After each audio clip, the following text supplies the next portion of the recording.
Kulonprogo pastivinews.com. Update berkaitan tanaman dan minuman teh. Samigaluh Kulonprogo, tepatnya di Ngelinggo Timur, merupakan perbukitan menoreh yang memiliki alam yang elok. Kemudian daerah ini juga dikenal sebagai tempat pariwisata alam dan perkebunan tehnya. Satu di antara petani juga pengusaha dan peracik teh adalah Ibu Rati, tinggal di Ngelinggo Timur, yang kesehariannya merawat dan memproduksi teh dari hasil tanaman tahun 1992-an. Nah, dari hasil ketekunannya daun teh yang diracik dengan teknik teh antisanti. Dengan ciri khas dipetik dengan tangan secara tepat waktu dan pengolahan pun juga tepat waktu. Sehingga menghasilkan rasa teh dengan cita rasa tinggi, dihasilkan rasa sepet dan manisnya. Itu merupakan kesempurnaan dalam mengembangkan produksi teh dengan beragam manfaatnya.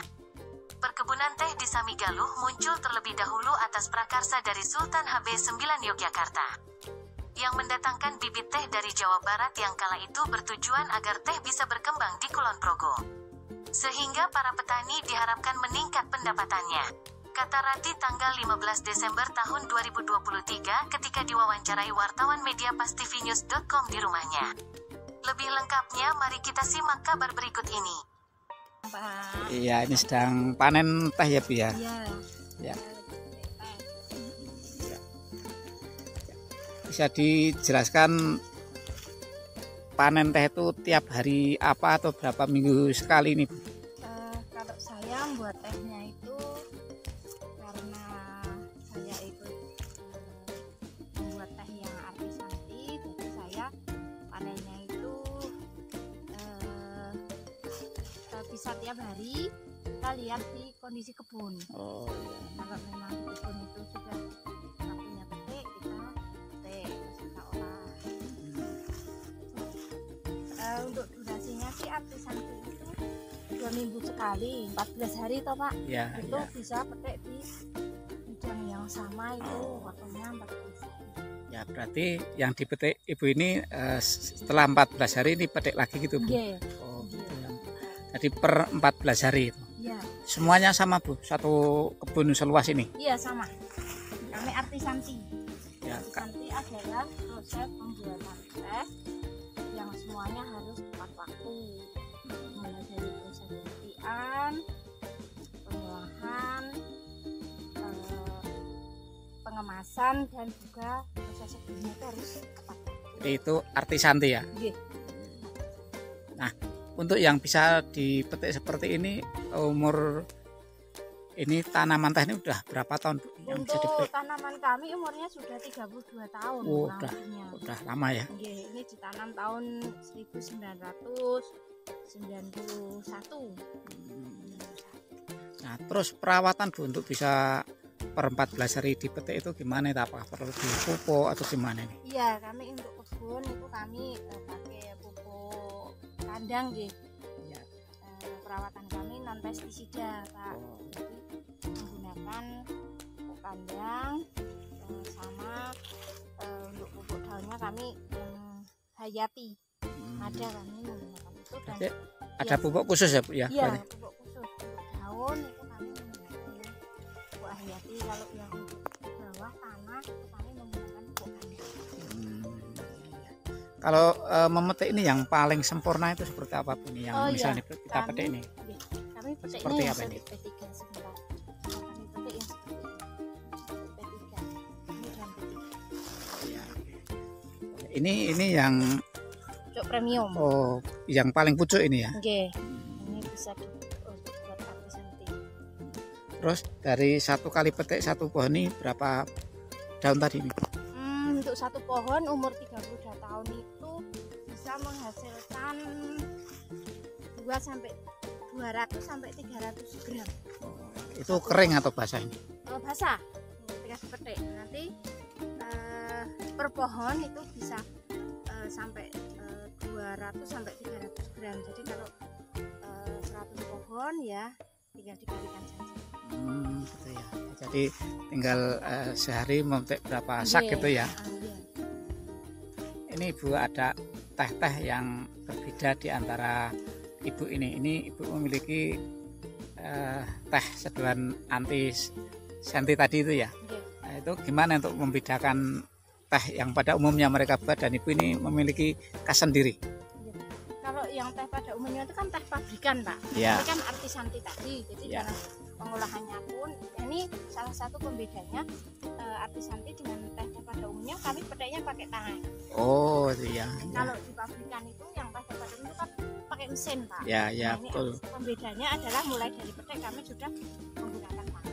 Ya. Kemudian dalam proses pengolahannya pun kami handmade Pak, pakai tangan juga. Kita open selama 8 sampai 10 jam, kering, baru kita seduh. Ya, jadi nanti bisa melihat dari proses produksi ya Bu ya. Boleh? Kalau ini kan Ibu sedang panen nih, nanti Iya. kita lihat tempat produksi Ibu ya. Boleh. Nah. Tempat produksi kami sangat sederhana Pak. Yang penting produksinya ya Bu ya. Siap. Terus ini pohon-pohon teh ini kira-kira bisa bertahan berapa tahun Bu? Kalau tadi kan sudah 35 tahun ya kira-kira. 32 kira-kira. Oh 32 tahun. Ini kira-kira sampai berapa tahun nih? Umur teh itu seumur hidup Pak. Oh bisa. Seumur hidup si pohon teh itu. Ya, Jadi ya. ketika memang nggak di matikan istilahnya, ya dia akan tumbuh Oh terus. tumbuh terus. Karena untuk meremajakan tanaman teh itu kan cukup hanya dipangkas berat. Itu per 4 tahun sekali. Oh 4 tahun sekali. 4 tahun sekali itu ada contoh nanti yang kami pangkas berat yang di atas ya. itu ada contoh. Ya berbicara penyakit teh Bu, ada nggak ini? Misalnya ada Pada penyakit. umumnya teh itu sebenarnya ada sih Pak. Itu misalnya cacar daun. Ya. Cacar daun itu bisa dipengaruhi oleh iklim di sini Pak. Ya. Dan itu kami nggak bisa berbuat banyak kalau cacar daun karena iklim. Itu misalnya hujan terus berkabut, itu akan menimbulkan Oh sulitan ya. cacar daun. Dan itu ya sudah, kita nggak bisa berbuat banyak untuk mengatasinya. Iya, karena itu alami ya. Alam kita tidak bisa apa ya, melawan alam gitu. Ya, pemirsa, ini perkebunan yang seluas ini menghasilkan berapa, nanti kita akan lihat hasil produknya. Perakiraan Bu, dengan luas berapa ini Bu kira-kira ini? Kalau luasnya paling sekitar 600 meter Pak yang lebih ini. Ya.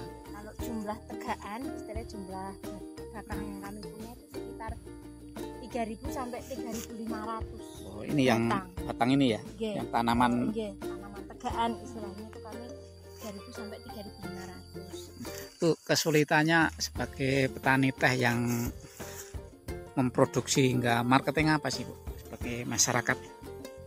Kita perlu memang memberi edukasi gitu kepada masyarakat tentang teh, Ya. teh yang benar yang seperti apa. Nah kalau kami memang lebih teh itu yang menyehatkan. Oh gitu ya. Kami produksi itu teh yang menyehatkan. Memang kami harus butuh masyarakat itu diberi edukasi Pak tentang Ya. teh. Tentang teh, karena ragam teh banyak sekali ya. Nggih. Oke Bu, ini dari pete, mulai dari tanamannya sampai jumlahnya ini sudah Ibu terangkan. Untuk ini semacam buahnya seperti apa sih Bu? Buah teh itu mungkin ada semacam yang bisa dipetik, ini kan daunnya ya. Nggih. Itu seperti apa ini Bu? Kalau teh itu sebenarnya nggak ada buahnya Pak. Ya. Seharusnya nggak ada buahnya. Teh itu nggak ada buah karena kan kita daun Pak. Oh gitu ya. Jadi dalam pemeliharaan pun kita membuat daun Pak, bukan Ya. membuat buah. Oh buahnya. Karena yang dimanfaatkan kan daunnya Pak. Ya. Oh gitu ya. Iya. Oke, berarti udah paham ya. Jadi yang dipanen kan tentu daun teh. Jadi kami dalam merawat itu ya untuk pertumbuhan daun, bukan pertumbuhan itu buahnya, karena kalau teh kan daun teh Pak. Ya. Kalau ini di tempat datar itu gimana Bu? Bisa enggak ini? Untuk teh tanam datar itu bisa saja Pak, cuma nanti menghasilkannya itu maksimal apa tidak, karena memang tanaman teh itu kan butuh hal dingin, Ya. berkabut seperti itu Pak. Ketinggiannya juga sudah ada ukurannya untuk bisa menghasilkan teh yang berkualitas. Soalnya kan jarang kebun teh itu ada di dataran, itu kan jarang Oh, adanya tapi dataran tinggi ya, pegunungan pegunungan. dan mungkin bukit nggih. Ya. Nah, di sini kan masih bukitan menoreh. Teh di Kulon Progo itu belum di pegunungan tapi masih di perbukitan. Ya. bisa disejarahkan Ibu bisa mengembangkan teh hingga menjadi mata pencaharian ini sejak kapan Ibu? Sejak tahun 2017 Pak, saya memulai ya mempelajari teh, terus membuat teh itu saya dari tahun 2017. Mempelajarinya mulai dari kebun, gimana cara merawat tanaman teh, kemudian terus melangkah lagi ke mengolahnya, kemudian setelah mengolah menjualnya. Nah ini saya yang untuk menjualnya ini yang belum apa, untuk menjual sendiri kami masih bergantung pada distributor. Jadi masih perlu marketing yang luas ya Bu ya? Betul, masih butuh marketing yang lebih luas lagi yang dari kami sendiri. Antusias warga untuk menanam seperti Ibu ini banyak enggaknya, atau khusus Ibu yang memiliki bidang? Dari tahun ke tahun Pak, ini memang ya kayaknya menurun gitu. Oh menurun. Masyarakat itu menurun. Kenapa ini? Sekali lagi mungkin pengaruh harga nih Pak, harga jual. Harga jual teh seperti ini tuh di sini di umumnya itu 2.500. Jadi ketika memang petani itu hanya bisa nanam terus panen dalam bentuk hasil panen pucuk basah ya 2.500 jauh dari sejahtera nih Pak. Oh, jadi seharusnya ada peningkatan dari segi harga itu ya. Makanya kami belajar untuk mengolah teh itu untuk meningkat, salah satunya untuk meningkatkan harga jual. Jadi dari ini kalau kami memang harganya bukan 2.500 Pak, untuk bahan baku teh Samigiri itu 5.000 per kilo. Oh 5.000. Itu aja mungkin masih minim ya Bu ya. Belum menutup total ya mungkin ya. Belum. Makanya banyak teh dikemas seragam ini ya, pilihan gitu ya. Nah, yang menentukan kan nanti masyarakat itu sendiri Pak, yang mau milih teh yang mana. Masyarakat sendiri ya. Tapi untuk Samigiri memang mengarah ke teh yang menyehatkan. Oke, jadi ini teh yang membuat segar badan gitu kira-kira Bu ya. Untuk kesulitan yang lain Bu, misalnya untuk mendistribusikan tuh gimana ini, pada ini kan udah zaman modern, mungkin kalau tahun-tahun yang dulu sama sekarang kan beda tuh, gimana ini? Dulu memang kita masih terkendala sekali, kita harus pergi, harus menawarkan. Sekarang kan lewat HP bisa nggih Pak. Dan kebetulan saya memang gaptek Pak, nggak ngerti teknologi HP, jadi bisanya hanya pakai WhatsApp. Saya belum punya Instagram, yang itu insya Allah nanti anak saya Pak yang akan memegang istilahnya teknologi zaman sekarang pakai HP itu nanti anak saya. Itu sudah punya Instagram, sudah membuat itu di alamat linknya itu Instagramnya itu _Samigiri. Itu Instagram daripada teh kami, buatan kami. Itu yang megang anak saya. Sudah mulai dipromosikan itu ya Bu ya, IG-nya ya? Iya, nanti buka itu ada _Samigiri itu di situ. Oke Bu, ini banyak ragam yang Ibu terangkan, mungkin kami masih perlu informasi yang lain nih. Dari kegiatan perkebunan teh ini, misalnya ini cuacanya hujan terus, itu gimana untuk panennya, ataukah itu ada kendala, misalnya hujan satu hari satu malam misalkan, itu gimana itu? Untuk Artisanti Samigiri kami harus melawan itu kendala Pak, karena tepat waktu itu tadi ketika hari satu malam hujan ya kita pagi petek pakai mantol. Oh gitu ya, tetap dipanen ya? Tetap dipanen, hujan pun tetap dipanen, panas juga. Cuman kalau di musim penghujan kami kan Artisanti peteknya hanya pagi hari Pak, sebelum jam 9. Oh, ada jam-jam tertentu ya? Kenapa Bu harus menunggu sinar matahari itu, gimana itu? Tidak, untuk Artisanti itu hanya kami peteknya pagi hari itu untuk mempertahankan kandungan antioksidan, vitamin C, vitamin A dan lain sebagainya yang ada di daun teh. Di pucuk daun teh itu kan sebelum matahari naik tinggi. Oh gitu ya. Jadi ada jam tertentu yang sudah dilaksanakan ya. Nah, daun teh, pucuk daun teh yang tidak harus dipetik seperti apa Bu ini? Misalnya kan di depan kita ini Bu, ini kan banyak ya, rakam. ini sudah tidak misalnya yang dipetik, tidak ini sudah ya. ini sudah nggak dipetik, ini udah nggak masuk premium. Oh ini ya. Ya udah nggak masuk premium. Kalau tidak seperti itu untuk teh yang pada umumnya atau gimana itu? Kami tidak membuat teh itu Pak. Ini nanti kami masuk di perawatan kalau kayak gini Pak. Oh kalau ini ini kami yang masuk perawatan ini nanti yang kami ini ya. Oh, ya ini. ini kami gunting, Ya. di sini. Ya.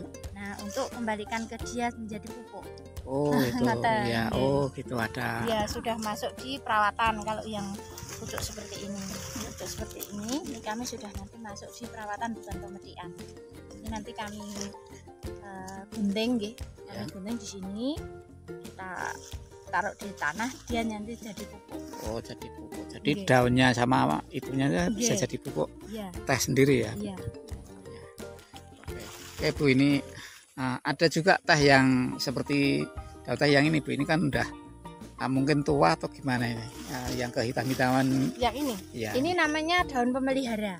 Oh, daun pemelihara. Nggih. Apa bedanya ini? Daun pemelihara ya untuk memelihara dia hidup. Tanaman itu kan Ya. gitu. Nah, terus kalau daunnya seperti ini namanya bantalan.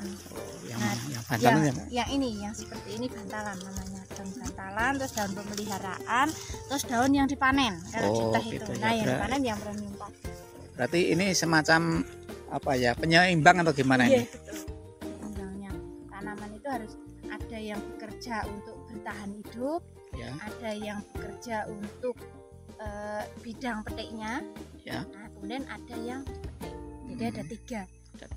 Daun pemeliharaan untuk dia hidup, kemudian daun untuk bidang petiknya, Ya. kemudian baru daun yang dimanfaatkan Yang dipetik. yang siap petik seperti Iya, yang siap petik. yang itu sampaikan tadi ya. Betul. Ya. Oke Bu, ini ya, sekilas kita bisa melihat yang ujung sana Bu ini. Iya. Tadi kan sudah Ibu petik ini. Kalau di sebelah sana ada yang agak tinggi itu bisa diterangin tuh kita ke sana Bu. Oh iya. Kan ya.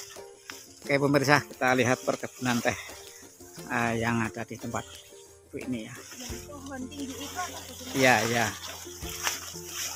Enggak, yang gini aja Bu, yang ya seperti ini ya. Karena kami itu tadi ketika kami misalkan lagi sibuk nggak sempat petik seperti itu dan gizinya seperti ini. Oh, Nah, tadi itu teh itu kalau dibiarkan nggak tepat waktu dalam proses pemetian akan menjadi pohon tinggi Pak. oh, Seperti contoh yang di atas. oh itu ya. Bawah Oh itu ya. Oh itu. Nah ini juga kalau dibiarkan ini nanti tumbuhnya ini nggak dipetik gitu ya udah ini akan tumbuh nanti. Oh, berarti akan jadi pohon kayu gitu ya. Nggih. Nah makanya kami kalau sudah proses seperti ini nanti di perawatan Pak.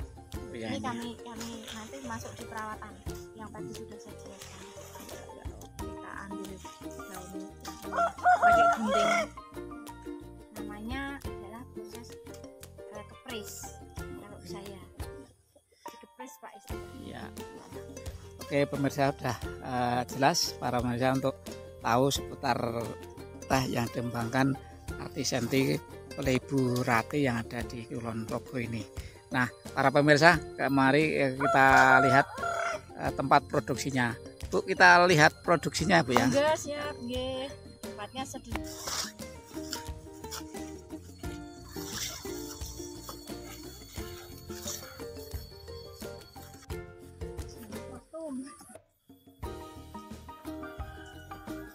Oke, pemirsa, ini Ibu Rati yang dari kebun tadi menuangkan atau akan memproses teh yang baru saja dipetik. Nah, mari kita ikuti, simak processing pembuatan teh yang dibuatnya.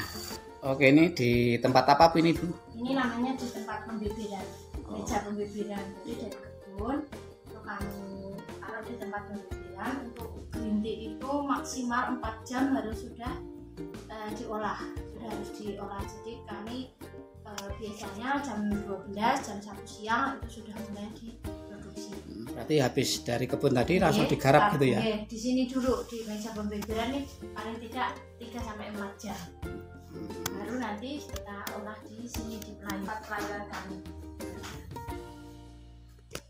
Pelayuan kering Pak yang kami pakai. Ini langsung untuk mengeringkan ya Bu? Iya, untuk pelayuan. Oh, iya, oke. Setelah di pelayuan kami gulung. Oh, Kami satukan gitu ya. Penggulungan itu kami menggunakan sistem hand rolling. Jadi kami pakai tangan, penggulungannya juga pakai tangan. Iya. Setelah ini kami open di sini. Seperti ini. Oh, ini hasil opennya. Ini kami masih pakai tangan karena masih rendah risiko. Ini di open berapa jam nih? 8 sampai 10 jam. Oh, berarti agak malam gitu ya? Iya. Keringnya. Kapasitas open ini Bu, berapa? Kapasitas sekali produksi kami 30 kilo. 30 kilo basah ya? Basah. Jadi kami tapi tidak menutup kemungkinan ketika kami panen di atas 30 kilo. Jadi ini sekali masuk ini kami 30 kilo. Kalau jadi keringnya berapa kilo ini? 6 kilo. Oh, 6 kilo setengah. Ya, dari 30 itu jadi 6 kilo setengah. Ya, ini sudah dikeringkan. Ya, ini sudah tidak boleh pakai tangan, harus pakai sarung tangan. Ya, oke. Ini proses terakhir pengambilan dari tempat open ya. Ini setelah masuk ini berarti masuk ke packingnya. Kalau untuk proses pembuatan sendiri gimana itu? Untuk pembuatan minuman sendiri? Oh iya, ini nanti kami ada waktu ya. Untuk teh itu ada waktu kapan teh itu siap diminum. Oh, jadi habis ini tidak bisa langsung dipergunakan. Berapa jam? Kami ada itu ya ada Pak. Oh, pokoknya ada waktu lah gitu ya. Jadi waktu, ada tenggang waktu lah. Kapan waktu teh itu siap dikonsumsi oleh penikmatnya. Oh ya, oke. Biar di depan yang saya sampaikan kita mengambil ke teh yang menyehatkan tercapai waktunya. Tidak kering langsung dikonsumsi. Ada waktu istilahnya pemeraman. Ada jeda gitu ya? Gitu.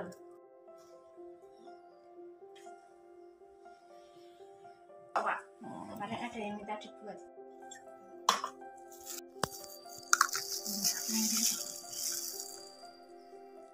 Ya, inilah penyeduhan pembuatan teh artisan ya, Bu ya? Nggih. Ganti sama gini. Ya.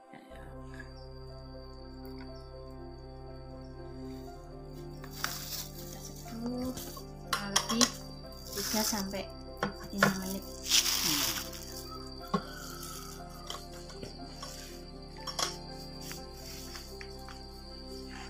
Kalau sudah 3 sampai 5 menit kita tiriskan Oh, ini ya. seperti ini. Nah, ini jadinya. Ini hasil teh yang itu ya? Iya, yang tadi kita di kebun kami. Setelah itu